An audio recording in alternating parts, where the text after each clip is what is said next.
Okay.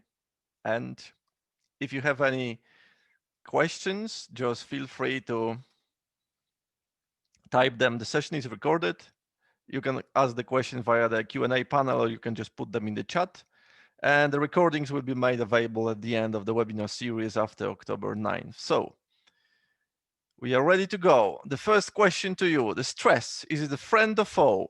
Put your answer in the chat box, okay? Is it a friend or foe?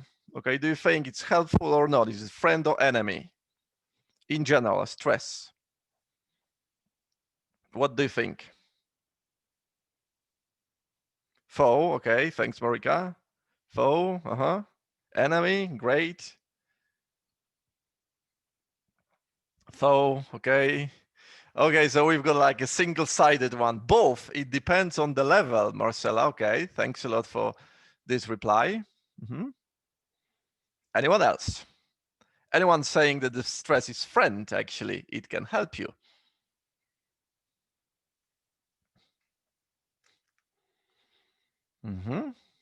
Okay, so you got foe, enemy, and one person went for, okay, it's both, it depends.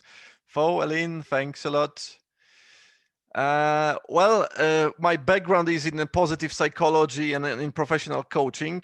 Natalie, thanks. It can make us stronger. So there's a lot of academic evidence that stress actually can bring us down. But recently, the modern discoveries, they can also suggest that the stress can bring us up. It all depends on the level.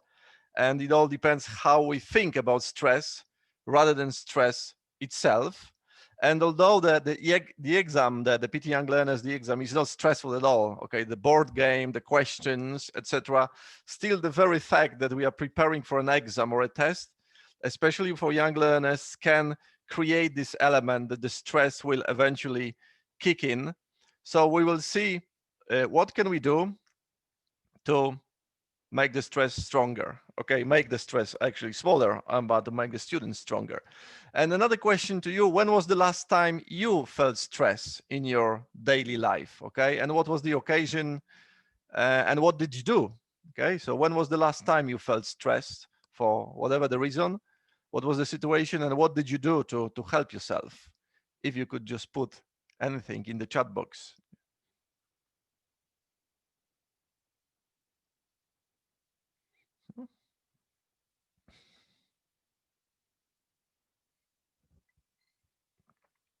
When was the last time you felt stress and what did you do to help yourself?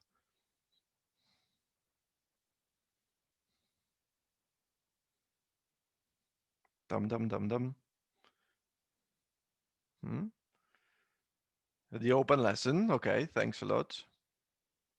Yesterday, it was my first contact with the children at the age of 3. Okay, Carla. So I keep my fingers crossed. Anyone else? So what was the occasion? Or maybe someone did something to help himself or herself just to feel better. I have to prepare at high level. 2 years ago, I've changed my work. Great. Yesterday, I had to deal with a really pushy parent. Had a cup of coffee and tried not to overthink. Yep, overthinking, the rumination. This is what they say, like having the thoughts going on and on again. So as we probably agree, we all experience stress, and probably it will be virtually impossible to remove stress from the everyday life. But now we'll see what can we do to make these elements smaller, especially when we prepare our students for an exam. Thanks a lot. I had a stressful lesson with adults, but I had a cup of coffee. We're gonna talk about cup of coffee today, so you'll have an extra activity to do with a cup of coffee. So as you probably know, when we prepare students for an exam, we would like our students to be very relaxed, okay, and just approach the test and approach all these activities with open mind, doing things with the full concentration. And we want our students to prepare effectively, okay? We want them to gather the knowledge and to gather the grammar structures, the vocabulary, the strategies, and they go and they can take the higher score. So this is our wish that we have for our students. However, sometimes the reality is a bit different. The closer it is to the test, the more reaction we can observe among some of the students, like overeating or eating too much or not eating at all, probably some might experience like the cognitive dizziness. So basically, I know the answer, I know the words, but for some reason, I can't get it out at the very moment when I hear the question from the examiner or when I hear the question from the partner. And of course, this is not what young people do. This is what adults do. They go for anything just to help them reduce this element. But young learners, they can do similar activities.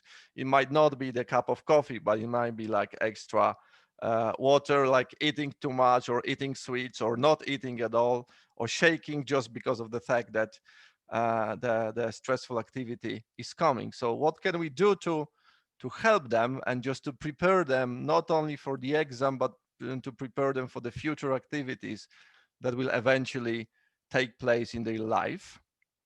And there's one more solution, one more strategy. Some people think that the stressful activity is like a hole that they will suck them in and they will be without any energy. So they are trying the very best to avoid this activity.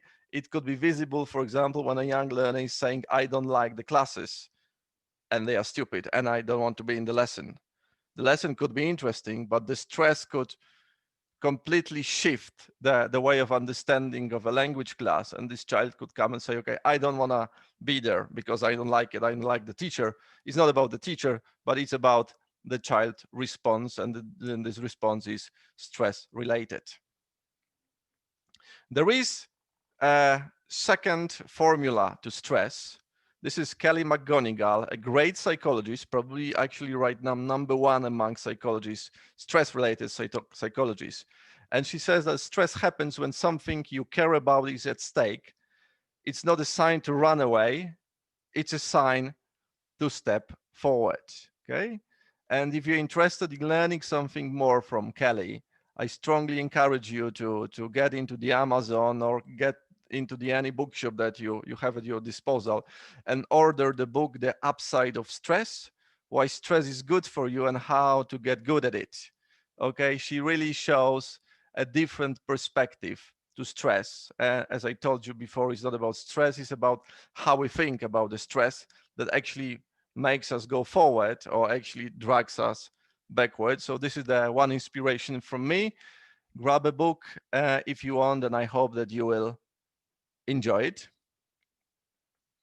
So now there's another question. Imagine the alien, the spaceship is landing on Earth, a friendly one, okay? And this little alien comes out and he asks this question, dear human being, how can you tell that you are stressed? Okay, what are the symptoms that would give away the situation that you are stressed? So if you could share uh, your answers in the chat box, okay? How can you tell that you are stressed?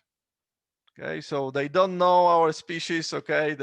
We are new to them and they want to learn about our wonderful race. So they ask the question, how can you tell that you are stressed? What are the symptoms that give away the situation that you are feeling stressed? Anything that comes to your mind. Okay, thanks a lot. Overthinking, yeah, and the heart beating, great. Anything else? Feeling overwhelmed at the number of things to do. I can't focus. I can't hear. Yeah, someone is telling you and you're not listening to this person. We're gonna have a nice bit about listening today. Anything else? How can you tell that somebody is stressed?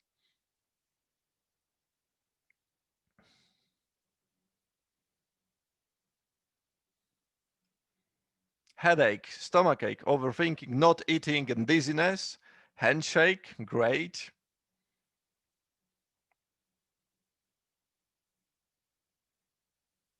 Hmm.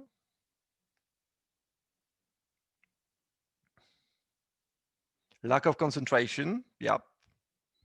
You've got the task to do, okay, and you cannot do it. The pale face, yeah, the blood goes away for some reason. Not eating or much eating, great, thanks a lot. Sometimes the one sandwich is like, oh, that's too much, and sometimes the whole fridge is like, okay, I can eat a lot without any problems, okay. Your eyes show it. Okay, when you look at the person, you can see there's something going on. Thanks, Eliana, for it. So these are the basics, and we all know it. That these are the symptoms that someone is stressed at this very moment, and it's probably possible to notice the symptoms among the young learners as well. So what we know, the heart rate goes up. Yeah, the breath becomes shallow. Okay, the people begin to breathe in a different manner. So it causes the lack of oxygen. Then from time to time, they have to take an extra breath just to get the oxygen. The muscles tightened. Okay, some people can't move. Okay, it's very difficult to move, and the blood pressure and the glucose goes up, as you've correctly noticed. Okay, the heart is beating and the blood pressure goes up because the body is preparing for an action. And they're very important, especially for preparing for the exam preparation and for doing the tasks, is like the cognitive skills go down. So the options, problem solving activities, the taking perspectives of paying attention, this is something that is not functioning properly. And actually we do these skills to be at the very peak when our students are having a test or taking an exam. And digestive system or the immune system begins to wobble. Okay, so sometimes you need to go to the toilet basically, or sometimes you experience this stomach ache and you can't eat anything. So these are the things that we already know about the stress. So what I want you to remember is that we have something which is called the circle of stress, and there are 4 elements. So these are the thoughts, emotions, physiology, and the behavior. So these are the 4 separate categories that could be present when someone is feeling stressed. And now the task for you, if you could take the first category, which is like, let's start with the emotions, and can you type in the chat, what are the possible emotions that are likely to occur when someone is feeling stressed? Anxiety, thanks a lot. Fear, great. Anything else? Fear, thanks a lot. Anything else?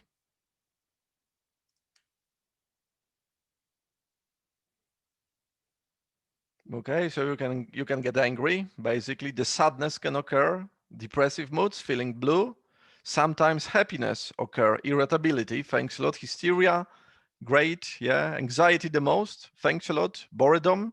So now the physiology, if you can take the physiology sector, okay, what elements will be in this category? Physiology. Any ideas? So this is something that we actually cannot control. It basically happens. The stomach ache, okay? Yep. Stomach. Anything else? Sweaty hands, yeah, for no reasons, and the heart's beating, and you cannot slow it down. Great.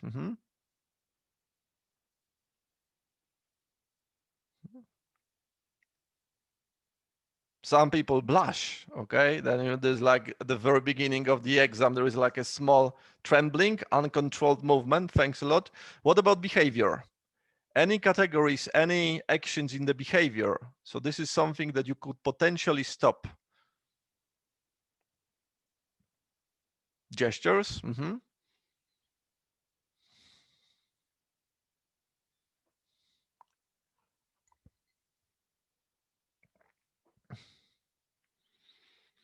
Walking around the room, yeah. If you see the tiger in the zoo and it's like walking left and right in a cage, it's not that the tiger is wanting to have like beautiful pictures taken. It's probably stressed. Misbehavior, yeah. Some people can react into aggression and start shouting at the teacher or at the colleagues. And it's not the sign of aggression, it's a sign of being stressed. Thanks a lot, Natalia. So what about thoughts? What thoughts are likely to happen when someone is experiencing a stressful situation?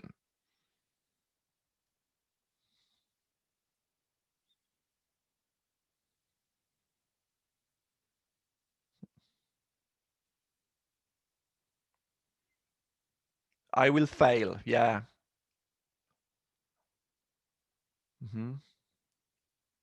Negative thoughts about fear of failure. It's horrible. It won't be good. Pessimistic thoughts. Yeah, I cannot make it. Okay. They know that I don't have the homework. The teacher knows. Okay. And I'm not good at it. Yeah. The pessimistic thoughts. So basically, this is the circle of stress. And the point is that it can start with every symptom, but it will go and on, go and on and on and on again. It will be like a spiral, just getting bigger and bigger energy, or the snowball effect. Okay, so we can start with the emotion. I will feel depressed, or I will feel blue. Then my hands begin to shake. Then I start walking left and right before the exam, and then the thoughts appear. I'm not good at it, I'm not prepared, and I will fail. Okay, it can start with every sector. The point is to understand that it's like self-propelling machine. Okay, it starts and it's going like a snowball. So in order to stop it, we need to come up with one activity that could potentially slow this process down. Any ideas what activity do I have in mind? What is the single activity that could potentially stop or could potentially slow this process down, or just divert our attention to something else?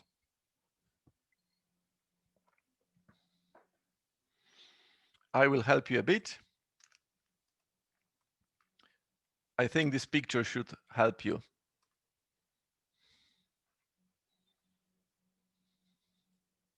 Yeah, deep breath. Yep, that's true. So you need to come up with something that is above all the other sectors of stress. And actually, this is breathing. And I will strongly encourage you to implement breathing into your teaching practice for young learners and preparing them for the exam. When you think of the breathing, this is the information from one of the students. Kevin, he's 9.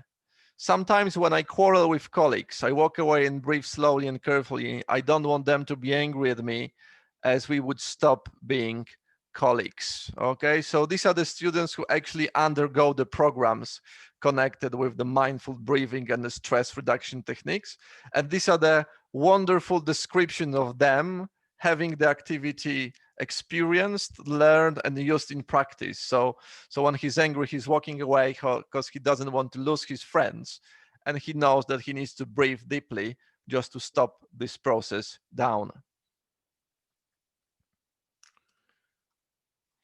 If you want to learn from the expert, this is the John Kabat-Zinn, the medical professor, and he's behind the mindfulness program, mindfulness-based stress reduction program. This is just one sample of the many experiments he conducted.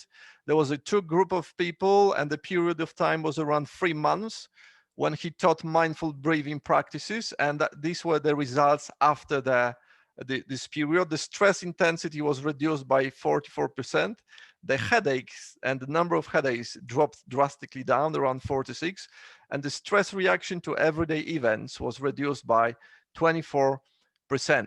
So what you can do with your students, and it's called the mindful breathing activity. The first one is during the lesson, if you want to engage into the breathing activity, you need to have a mobile phone or something that produces the signal that will vibrate. Okay, when you think of the music from monks, etc., all the bells is something that is vibrating, so it's like slowly fading away. So it should be the starter for the breathing activity. Then, especially with young learners, the best option is to ask your students to close their eyes. And some people say that, and they will say, I can't close my eyes because I'm afraid of darkness, whatever the reason. So basically, another strategy is to ask them to keep a very gentle focus on something within the class. Okay, so 2 options: either you sit with your eyes closed, or you sit with your eyes open, and then you keep a very gentle focus on something. It would be good to do this activity when they are sitting, not lying or standing, just because of the security reason. So the sitting comfortably is not like a sleeping position, but it's a position of concentration. But you've got your chair underneath, so the position is stable. Another element, especially with children, because when you want them to concentrate on breathing, it would be good to ask them just to put their hands on the stomach. And once they will begin breathing, they will start feeling the movement, okay? And asking them gently, can you concentrate on the movement when your stomach is going up and down, just to feeling, just experiencing the movement. It's optional. Some people don't need it. And some people, especially at the very start, they need to put the hands on the stomach just to experience this breathing and to feel the movement. You need a timer. Okay, it's not about spending all the lesson on breathing activity. The recent evidence and the research-based evidence shows is rather about the amount of times you do it on a daily basis rather than having it for a single time for a long period of time. So it can be for as a start around a very few seconds, especially with young learners, because that's the time they can concentrate. And it could be extended up to 1 minute or 3 minutes, and 3 minutes, that would be the perfect timing. But make sure to start with a really small period of time that is well adjusted to your students. And sometimes they will say that, okay, but I think about all the other things and I cannot concentrate. So the useful strategy will be to explain to your students that your thoughts are like clouds, okay? And just put yourself in the situation that someone is sitting on a beautiful green space and he's observing the clouds as they pass by. So when the thought is appearing in your head, it's just the cloud and you need to let it go because it will fly away. Okay, so thoughts will be your clouds. And at the end of this activity, make sure to have a conversation with your students. Okay, asking them, how was it? Did they like it? Were there any challenges that they face? Is there anything that helped them a lot in this activity? So this is something that should be introduced on almost every skills. Few weeks ago, I had a conversation with one of my dear psychologists and one of my mentors, and we talked about the stress reduction activity among children. And she said like one thing, okay, there are various strategies, Bartek, teach them one thing, teach them how to breathe and how to concentrate, and they will handle the situation sooner or later. So this is something you can implement into your lesson, the breathing activity, okay? This is the strategy. The second one, you want your students to listen to you, and you want your students to listen to carefully during the exam when they get a question or uh, when they get a question from the partner or when they get a question from the examiner, and you want your students to listen to you effectively during the lesson. Okay, so these are the things which are called the mindful listening activities. Okay, so if you think it's a good way to introduce them into your teaching practice, grab them and just experiment with your students.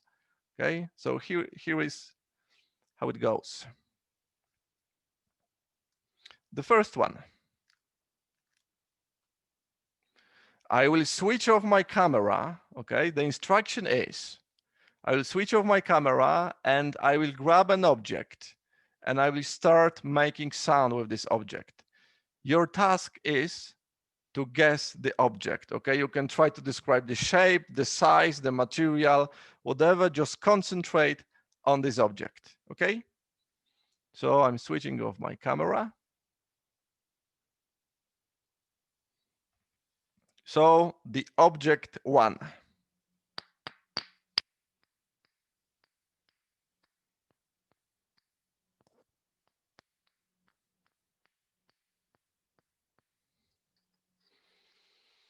Any ideas? Pencil, okay, thanks a lot. Anyone else? I will repeat.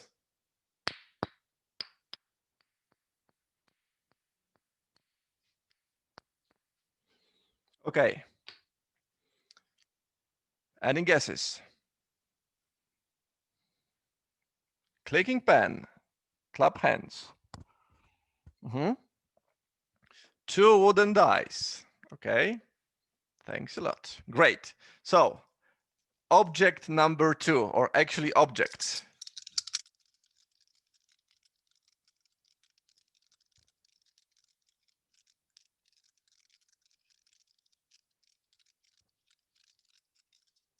Okay, any guesses?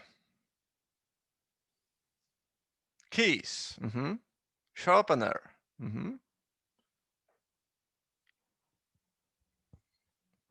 Watches, a chain. Great. Okay, the last one.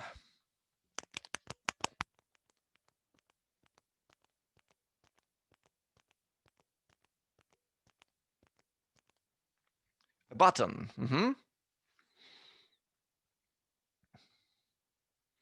Okay, so thanks a lot for this activity. The activity is like a mindful listening. So when you grab a goodie bag and you bring the different objects, it's good to have some objects that they give really nice sounds or interesting sounds.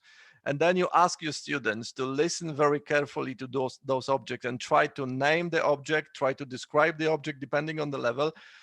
First is like you're doing a lot of good work in the English practice because they can practice the language, they can practice naming the objects. But of course, at the same time, you're doing them a great favor because you're helping them in mindful listening. So for those who try to discover the first objects, these were the 2 wooden blocks. Okay, probably the microphone could slightly change the sound. The second objects, these were the small stones. Okay, so I was doing like this. These were the small stones. Okay, and the last one, it was just a clicking pen. Okay, so this is one activity. It takes 1 minute. They can do it in practice. They can do it in pairs. You can ask them to bring their own favorite objects to school and with this beautiful goodie bag and just to practice listening carefully to get the elements. This is one option, one variation. Then the second one, you have 2 options. Either you just open the window and you ask your students to sit silently and listen to the world around, listen to the street, or you can play the music of the jungle or of the sounds of the streets. And there is a timer, of course, so set the activity for 1 minute or 2 minutes. If you know the recording, you can ask them to spot the car, to spot the bus, to spot the bicycle, to spot the woman talking. And the moment they spot this person or this animal, just they'll put their hand up. So this is what you can do with the different recordings from the internet. The best option to have it the most natural variation, you open the window, especially if it's warm, of course, and just you listen with your students to the world around. And the last one will be, is called the microphone or echoing. So do we have Sophia? Sophia, are you with me? Hello, I am. Hello. Okay, so imagine that Sophia is the student in my class. So this is the activity. Sophia, the activity is very simple. What I want you to do is to remember, is to repeat exactly the sentence I say and try to copy it in as many details as possible. Is it clear? Okay, yeah. Okay, so let's start. I really like you. I really like you. Yeah, you are so beautiful. You're so beautiful. Okay, yesterday was a really good day. Yesterday was a really good day. I think I'm having a sandwich. I think I'm having a sandwich. Do I have a cat? Do I have a cat? No, I don't. No, I don't. Okay, thanks a lot, Sophia. Thanks a lot, okay, for taking this. This is called the microphone or echoing. So basically you ask your students, or you ask the students sitting in person in groups, and their role is just to copy exactly and to take a role of an echo, okay? Copying exactly what they say, so they need to concentrate really carefully of what the speaker is saying. Okay, they are practicing English.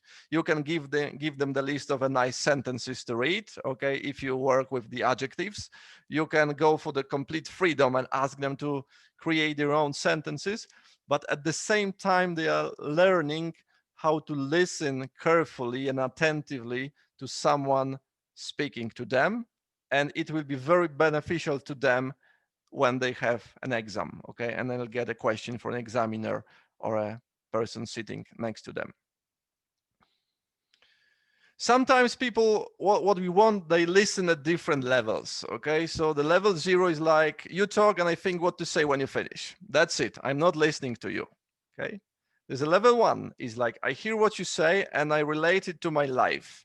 So it's like a bit egoistic. Yeah, so you are telling me the story that I was on a holiday, it was a beautiful thing, that there was a sunny spell and we enjoyed the weather a lot, and I say yeah, that was good, but when I was on holiday, etc., etc. So I immediately changed the conversation to something which is important to me rather than to you. Then there is level 2, this I can hear your stories and your opinions, and this is what we want our student to be able to do while listening activities, so that they will have the ability to listen and understand someone's stories or opinion and reply to them.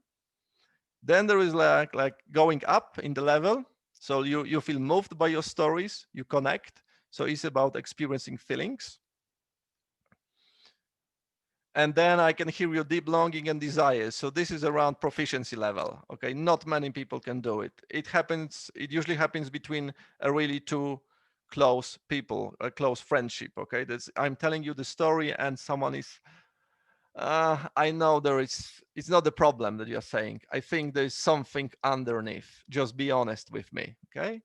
So this is that you can hear something, you can hear the real story, although the person is not sharing the story. And then there's a global listening, and it's happening. Okay. So I connect with you here and now. In reality, it looks like this, that someone is saying a sentence and the other side is finishing the sentence using exactly the same words that the first person would use. And then people, when they observe, they say like, oh my God, that's magic. It's not magic. This is like a very special connection. But from the purpose of the language preparation and the exam preparation, we want our students to be at least on the level 2, so that they can hear the story and the opinion that someone is telling them.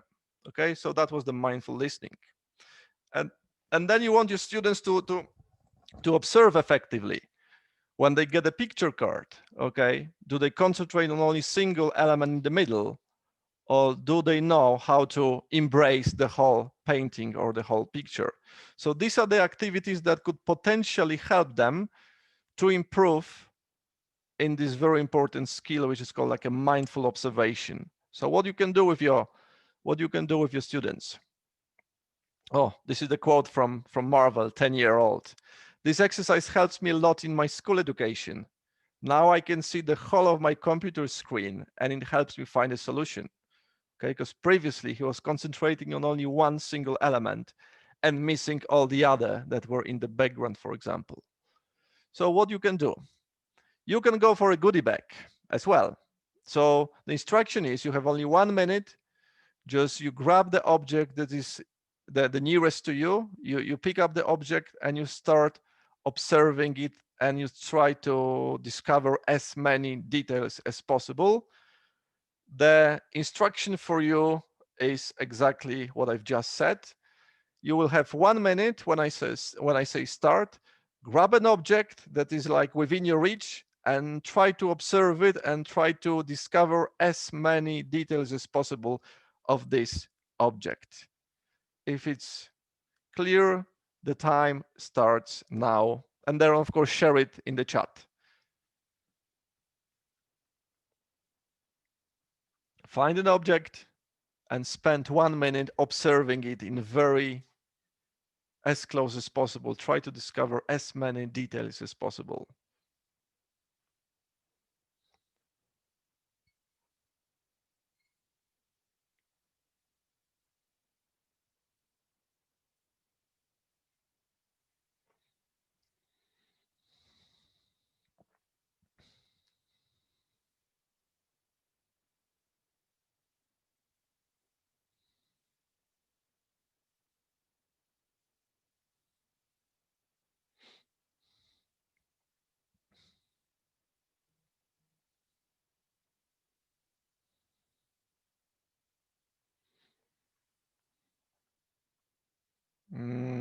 Okay, 1 minute.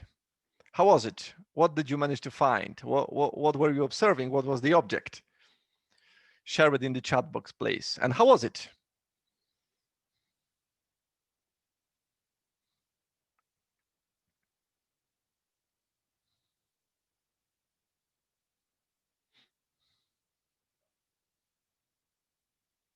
Anyone? How was this activity? You can stop observing right now.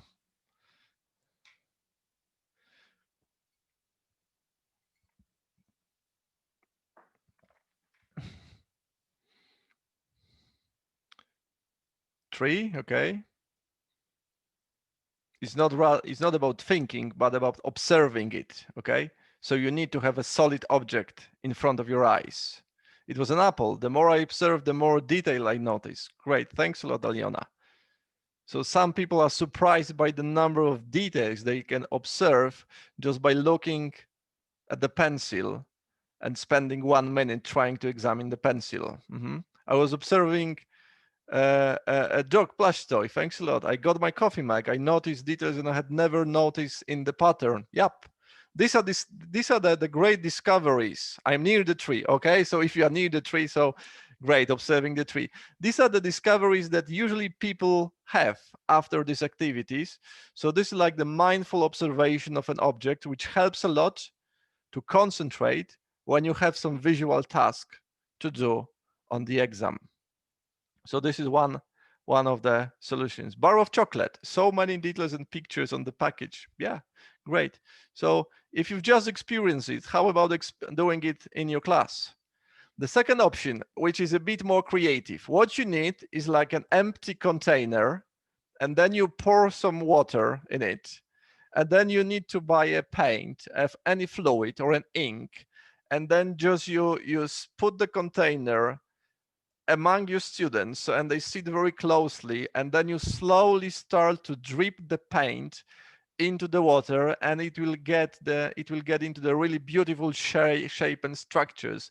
And then you ask your students to observe really carefully the objects and try to give as many associations as possible with the objects they have. And it's possible to do it in online reality as well, because I've done it a couple of times, so it works in the Zoom meetings as well. So this is the second variation. And then you can ask your students to draw an object, that is in the class. Just using only the memory, they draw an object, and then you can ask them, okay, can you look at this object? Can you examine this object? And can you draw it again on a different piece of paper? And then just to compare these two paintings, probably you will not be surprised, but a lot of students say like, oh my God, these are completely different pictures.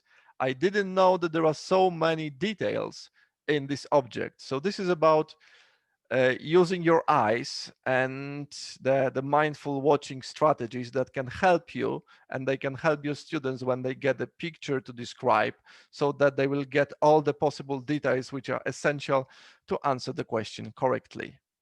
Okay. And as I told you at the very beginning, it's always good to ask the questions like, what do you like about this activity? Just to get the feedback and to show that you appreciate your students, okay, that they take part in these activities. How can it help you when you prepare for an exam? How can it help you when you'll be doing the listening activity?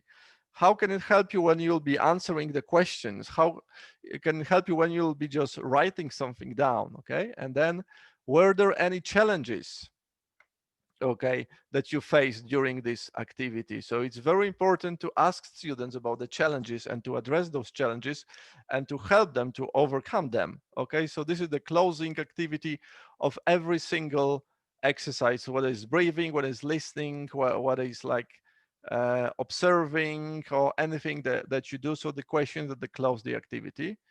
And then, as I promised, someone wrote about a good cup of coffee.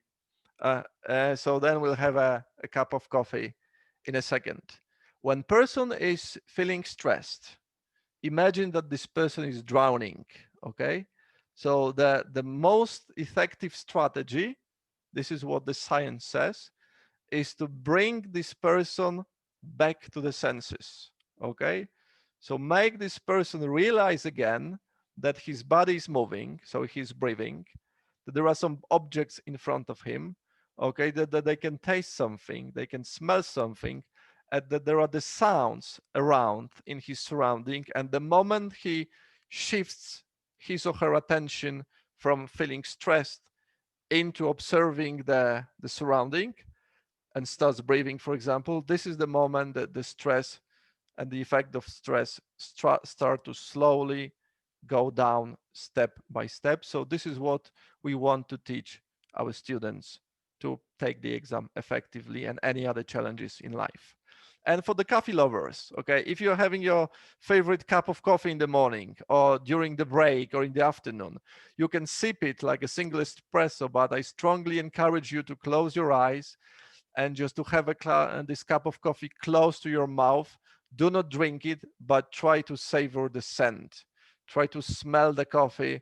Just let it bring all the associations that are connected with this cup of coffee for 1 minute before actually having the first sip. This one activity for the coffee lovers. The second activity for the Haribo, the gummy bear lovers. Okay, you can get a Haribo. You can do it with your class as well. Just you give them the Haribo, each one Haribo to one person, and then the instruction is that you spend 1 minute trying to examine the Haribo in as many gummy bear in as many details as possible in your mouth. You cannot bite it, you cannot swallow it.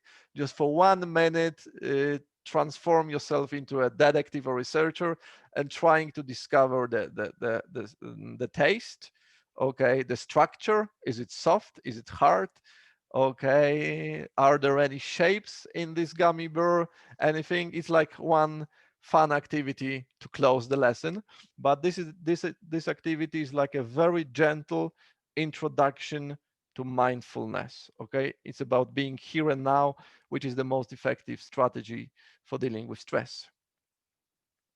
So Frank Zappa once said that the mind is like a parachute. Yeah, it doesn't work if it's not open. That's it. So you want to have your students have open minds when they deal with activities, when they deal with exams, when they deal with any challenges. So how to do it? Imagine that this is the boxing ring. So I learned these strategies from one of my when I was young. It was long time ago, and I was attending the boxing classes. And I asked the trainer, okay, what is the strategy? What is the trick? And he told me that probably one of the most powerful things that I've learned when I was a child. You need to make your students leave the class with the feeling of achievement. Okay, you need to implement some strategy or activity or exercise that will make them leave the class with the feeling of achievement. So they will know, okay, I've learned these strategies, I've learned this technique, I've learned this move, I know how to use it in practice in everyday life. And this is the goal of every single training, and this is the goal of every single lesson. Okay, and how to do it? It's quite easy. The first one, you make sure that you take care of the positive attitude at the very beginning of the class. That's why this question is so powerful. What went well yesterday? When I was attending the language classes, no one really asked me this question. The usual strategy for the lesson starter is morning class, how are you? Good, yes, okay. Homework page 22, off we go. Okay, so no one really took time to have like a circle of questions or the pair activity, just saying that what went well yesterday. This is like you build that the previous day could be bad, but in this bad day there were one, two, or three things that I managed to accomplish, and then I want to share it within the class. So this is what you do at the very beginning of the lesson, and then this is what you do at the end of a lesson. What is your takeaway? Okay, it could be like a round. Every student says one sentence, one word, or draws something, paints a picture, or whatever. What do you take away from this lesson? What have you learned? Okay, so make your students answer this question, and this sometimes gives this feeling that, okay, maybe this tense was difficult, but I managed to remember these three words. So it means that the lesson was successful to me because I know how to do it. So what is your takeaway? This is the suggestion at the lesson finisher, just to ask your students individually, in groups. It's up to you how you're gonna implement it into your teaching practice. It is called the wall of happiness, one of the exercises in the positive psychology program. So the wall of happiness. So this is the wall when the students can draw anything that happened to them yesterday and they are happy about. This is one option. The second variation, at the end of a lesson, this is like optional. If students want it, they can come to this wall, they can grab a pen, and they can draw anything that they are proud of looking at only at this lesson. Okay, so is there anything that you're proud of looking at yourself in this 45 minutes or 90-minute time, and just draw it? It could be like a simple drawing or a sketch, and the students can tell a story. Okay, what is your achievement, why you're proud of? So the activity is called the wall of happiness. If you feel like experimenting with it, just give it a go. And just finally, two bricks, which are very important, which will lay foundation for the successful exam preparation. The first one, prepare. That's it. You are the experts. You know how to prepare students. The sooner you start preparing them, the better the result. There's a second knowledge, which is taken from the activities called deliberate practice, that the level of exercise should be slightly higher than the current level of competency of particular student. So a bit more challenging than the standard level of what they already know. This is how to prepare them effectively. And there's one more thing to remember. If you prepare your students for different exams, it's taken from the best practice section of some of the language schools that I deal with, that the teachers become students. Although the exam is it's at the low level, and I'm C1 or B2, and the exam is A1, I take the past papers and I have an arrangement with my fellow teachers, and we do the exam ourselves. So I am the student, my fellow teacher is a student, and there is an examiner, and we go through the exam as if we were taking these exams in reality. So like putting myself in the shoes of a student will potentially reveal some aspects that I can teach and I can implement in the lesson. So prepare, okay, as soon as possible. The level of the exercises should be slightly challenging, a bit higher than the current level of competency. And just before, how about changing the roles and becoming the students when taking PT young learners, just to experiment how it is. The second break, which is also important, this is the question. What energy do you bring into your classroom online meeting? That's it. You don't have to answer it right now. Just think about it for some time. What energy do I bring to my class? If I were to choose, would I choose attending my classes as a student? Would I like to be a student of my own class? Okay, so this is about what is the energy. Do the students listen to you because they are afraid of you, or do students listen to you because they respect you and they know that and they trust you? So they know that the attention is important in the class. Sometimes this energy makes the lesson really successful. Okay. So to put things all together, remember that there is a circle of stress, and there are four elements: emotions, thoughts, behavior, and physiology. And there is one single activity that could potentially stop this snowball from getting bigger and bigger, and this activity is breathing. Kelly McGonigal and her great book shows that actually stress is a signal that something is important is happening in your life, and this is not a signal to go backwards. Actually, this is a sign to go forwards. But we need to understand why is it happening. So that was the inspiration to get a book by Kelly. So we had like a mindful breathing exercise. That was the first element. Then there was an element about the listening, how to listen attentively and how to make students listen to you when you are saying something. so that they will be much better in listening when the exam happens. Then there was activity about the observation, observing the objects, and you had at least 2 or 3 variations for every activity. Then there was activity for you, the cup of coffee just before drinking. Spend 1 minute just smelling the coffee, enjoying the scent, let it bring the association. There was an element with the gummy bears. The same, it could be used in the class, in classroom activity, or you can do it yourself just to experiment. Like you were observing the tree, just grab anything. If you don't like gummy bears, you can take anything that you really like and you spend 1 minute examining the object. Then there were 2 elements. It's not about, it is about how you start the lesson, and it's really about how you finish the lesson. So you can start the lesson in a standard way, just saying hello and getting into the language class, getting in the homework, or you can start the lesson with the question, what went well yesterday?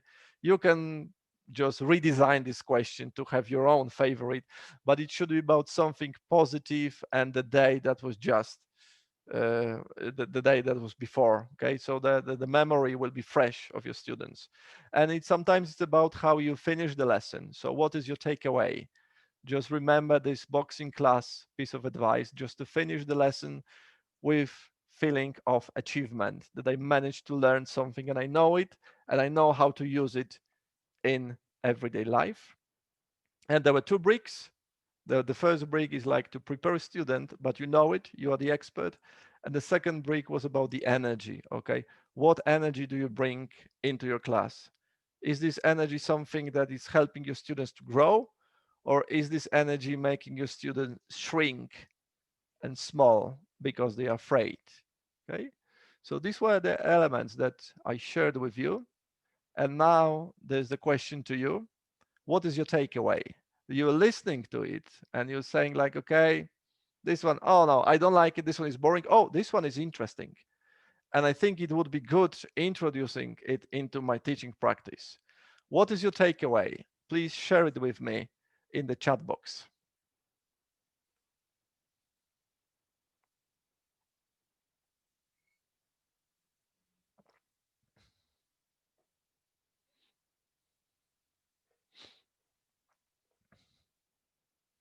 Okay, is there anything that you'd like to remember to share with others? Okay, is there any an activity that you find interesting or maybe challenging? Mhm. Pay more attention to student feelings. Okay, yep. Mhm. Anyone else? What is your takeaway?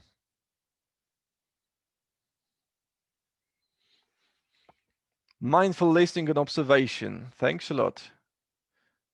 Probably the greatest takeaway is asking of the intro and the final question in the lesson, Marcella. Thanks a lot. Just if you feel like doing it, grab, do it, and just share the result with the rest. The wall of happiness. Great. Guessing the objects with closed eyes and other techniques. Breathe deeply. Yep, thanks a lot. If you know and you can start it, just introduce this to your students and just give them this true gift that we have in the body, the ability of breathing deeply and reducing the stress just by breathing and concentrating. The book you advise us to read. Yeah, grab a book, read the book, and share the knowledge with your fellow teachers. This is the best we can do. Anything else? Anything else that you found interesting, that you found challenging, that you think might be good to introduce in the lesson? It's possible to introduce mindfulness and teach at the same time exactly. It will not take away your lesson. As you probably saw, usually these activities at the very beginning, they are about 1 minute. Even you are having the 45 minutes lessons is only 1 minute. It could be 2 with the instructions to have like a mindful listening, mindful breathing, or the mindful watching exercise. Anastasia, thanks a lot. Read the book. Great. Any more comments? If not, then it was a pleasure. It was my pleasure. Thanks a lot for being here with me. If you think it was useful, we are doing the same webinar today in the afternoon. So share the information with your fellow teachers, ask them to find like one time, 1 hour, and just share the link. Maybe they will find some inspiration as well and will make this teaching practice a slightly better place. Do you have the webinar about mindfulness? Not in this series, but if you think this webinar, I'm doing the mindfulness workshops as well, but if you think it's useful, just contact your local Pearson representative and say there was a Bartek giving the webinar, and they will get to me and we'll see what can we do. Thanks a lot. I hope that you have a great day. I'm gonna stop sharing the screen right now.